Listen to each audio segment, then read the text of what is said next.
What's going on, everybody? Mortem here, this time bringing you a video on some improvements I would like to see in Baldur's Gate 3. After the game's been out a few weeks now, people have been playing it, myself I've cleared it about 4 times, we've had ample opportunity to dive into it and even discover some things where some tweaks and improvements would not be unwelcome, even though much of the game is really fantastic. With that in mind, however, I did want to mention at the beginning here that I am very specifically not including things like bugs or more technical related problems in general, because we already know fixes for those things are in the works, and honestly, compared to the release of their last game, especially towards the end of it, Baldur's Gate 3 is much improved in that regard, even if there are still some pretty substantial problems in places. But in any event, fixes to those things are, again, pretty much a given. We already know they're being worked on, they're coming, etc. So there's just really not much of a point in mentioning them here, which is why this list is more about gameplay-oriented things that I would like to see. So to that end, let's kick this off and get it started with one of the things I would personally love to see the most, which is simply put a harder difficulty mode. Tactician, while certainly increasing the challenge a little bit, is still really easy if you're familiar with the system. And while 5th edition D&D and Baldur's Gate 3 is much more of a roleplay focused title, there really isn't a reason to restrict people who want a more difficult combat challenge from that as well. And I think there's a variety of ways they could approach this. They could simply add something like an Iron Man mode, or lean into the tactics and game AI side of things where enemies in general are a little more deadly and require more working knowledge of the system. But in any event, Tactician as it stands is just a little bit on the too easy side, and a higher difficulty of some sort I think would be appreciated, at least by people like myself. Now that does bring us to our second entry, which is better information display on the character creation screen. A lot of people will ask me about Baldur's Gate 3 versus Pathfinder Wrath of the Righteous, and while I'm still kind of waiting to make that particular video in depth, one thing I will say in that regard that Wrath of the Righteous I think does do better than BG3 is that when you are creating a character or leveling a character up, you can click a button that will show you the details of what that character is going to get as they level. And that's especially helpful for even people like new players, because that way they can look ahead at what a particular class might get, which they simply would not know if they are new to the game and the rule set. And given that the fact that Larian has made changes to the rule set from the tabletop they are using, I think that's a really important feature that could be added. And as a channel that covers primarily CRPGs, that is to say these types of games, a few recent ones have done this. Wrath of the Righteous, of course,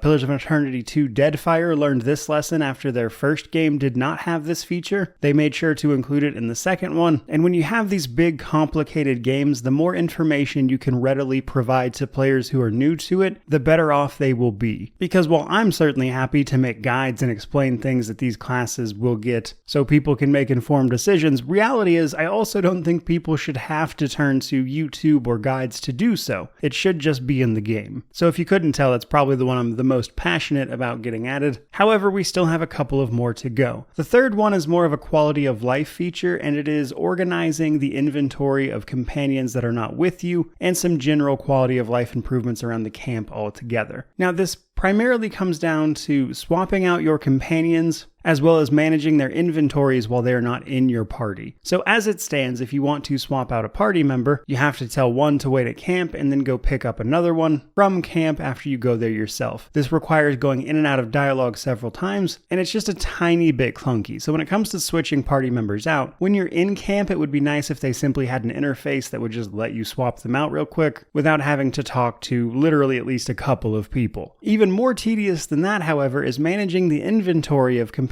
that are not in your party, because this requires you to swap those companions into your party, adjust their inventory, grab whatever you need, and then switch back. So again, an interface where we could access the inventory of all of the companions and origin characters in our camp rather than having to add them to the party to do so would be a fantastic improvement just by itself. Though speaking of camp improvements, one that comes up in camp quite a bit is brushing up some of the romance triggers. So it's certainly no secret really that romance is a big focus of Baldur's Gate 3. However, some companions, I think, to put it very simply, need to learn that no means no. because it is possible to turn down a potential romance only to have it pop up again several more times. The most prominent example of this is probably Gale, who even if you deny the romance several times, you can actually still wind up getting dialogue and things for a romance even though you're not in one. But reality is, he's not the only one. This comes up in a few more places as well with other companions, and I think this is a part of the game that could be smoothed out a little bit, which would help with the feeling that every time you step into the game's camp, you're being hit on by someone. And I think the easiest fix here is just to simply make it that when you've denied a particular companion, they just stop asking. So outside of, again, technical related problems, bugs, things like that, I would say those are some of the improvements I would personally like to see, but I would also love to hear what you, the audience, thinks about this, as I'm sure you might have many more suggestions than the ones I just mentioned, as these are simply the things that bothered me the most, which of course means to like, comment, subscribe, all that YouTube jazz. But regardless of any of that, truly, just thank you so much for watching. I really do appreciate it. May you wander in wisdom and have an amazing day.